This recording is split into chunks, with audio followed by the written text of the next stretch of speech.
This is a Daisy 1947 Red Ryder. Was made around 1947. As you can see, it was very well built. Has the imprint Red Ryder on a wood stock. Right here is a wood forearm. I don't know if you could see it. Can't really see it because of the light. But it says Daisy Red Ryder carbine. This is all original.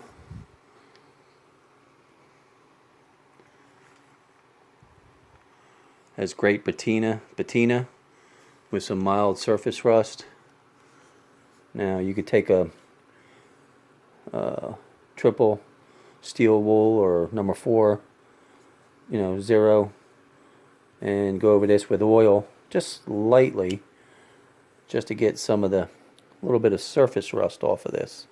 But you don't want to overkill this because you're going to ruin it. You're going to ruin the value of the Daisy, and pretty much you just want to leave it alone. Maybe if you like to do, you could just put some nice oil, gun oil, over top of all the metal so it saves it. This is cast aluminum is the lever.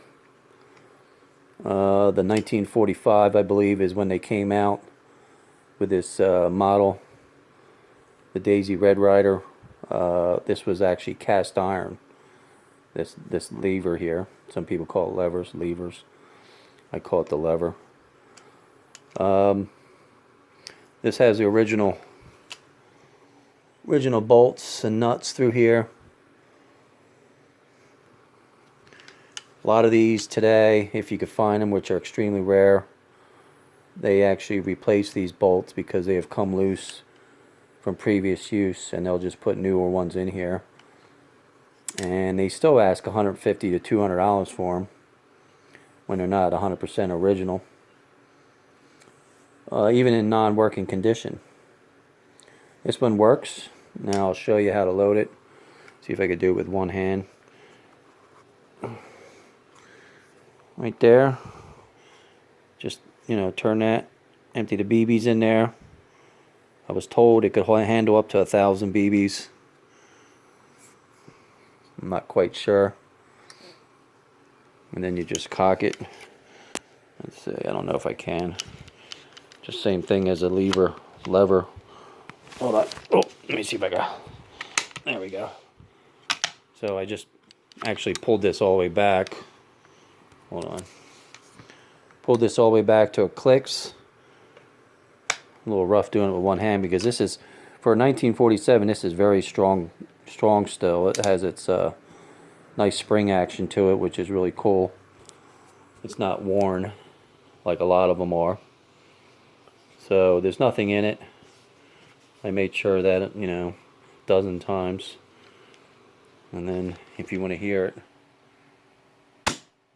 So, shoots really good. And believe it or not, when this is fully cocked and ready to shoot, it gives it a little kick.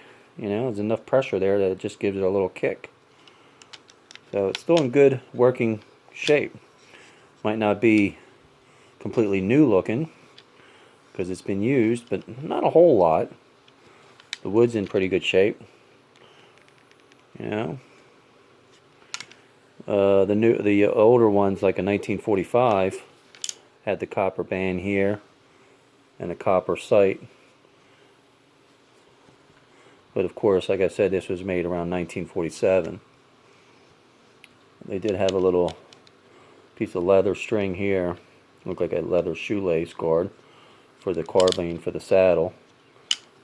That's why they called it a carbine. But that's no longer there. You can actually get one of those little leather shoelace and cut it and tie it in there, and it'll look alright. If you wanted to make it look old, just put it in the dirt for a while, put it in some water, rub a little bit of oil on it, and it'll be fine. It'll look vintage. A lot of times these screws here would come out that you can see. That's the original screw. Again, all these are original screws, so which is like a huge plus on this rifle.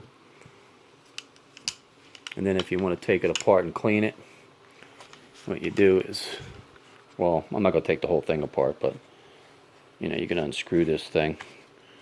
This thing that says screws at the top pops right out, just like that. So that's what keeps the air, the spring air pressure, keeps it in there. Has a little, like a little washer thing on the edge here.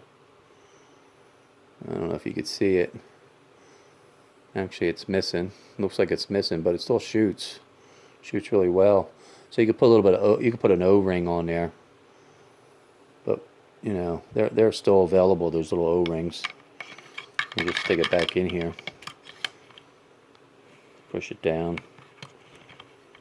See if I can get it in there. Hold on. There we go. And then just screw it back in there until it's done.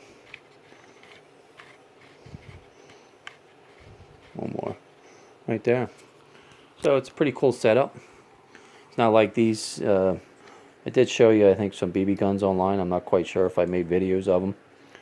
An old Crossman that I have, 760. All wood, forearm wood stock. They just don't make these like this anymore unless you pay.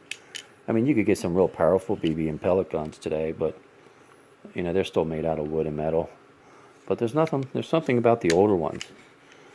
You know, they're just built like tanks. I mean, this Daisy is just like a real weapon. It's like a real carbine. If this wasn't as thin, this stock, you would feel that it was a Winchester or some sort. So. And it's really highly collectible, this one. This one is number 111. It's 111 Model 40. So it is that series that was out that first started. And it's been around for years. They still make Red Ryders, I believe. And people still collect the Red Ryders through the years. In 1952 or 57, I can't remember. Either 52 or 57, they made the forearm into plastic, you know, and it's just nothing like the wood, steel, solid Daisies, you know. I've owned quite a few Daisy BB guns in my life and had a lot of them. So, alright, so I just wanted to show you my number 111 Model 40. This is the Daisy Red Ryder. This is a 1947 aluminum lever. Works 100%. Still in great shape.